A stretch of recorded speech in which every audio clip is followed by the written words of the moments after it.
Zainab's work, as highlighted here, and Roger and Rich's work point to a responsibility on the part of businesses to address income inequality. There are lots of folks who would make a different argument. How do you think about it? What is the responsibility?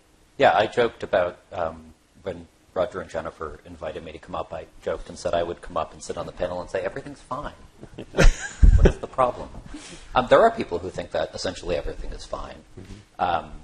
And they have good reason to think it. If you're in the top 10% of the income spread, then you know you've worked hard, that you've gotten what you deserve, and if you got what you deserve, then you think the system must work. Right?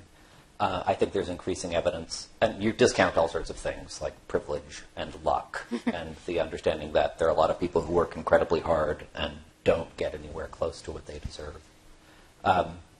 And I think increasingly there's an awareness of this, in part because we watched the system crack particularly over the past 18 months. We don't need to talk about American politics all that much, but I think there's an increasing realization on the part of business people that something's wrong and that there is a real threat to democratic capitalism, right? That the old coalitions don't work, and the understanding that they need to do something about it.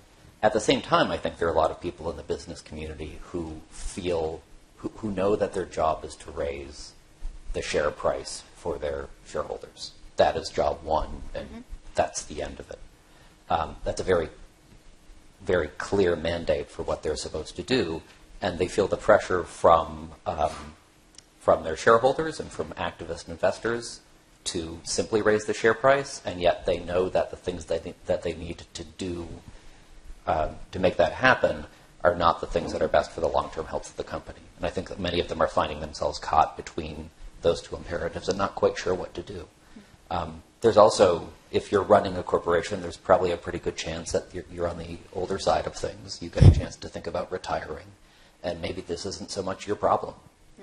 So you can just keep going the way you've been going and not worry about making the system work better.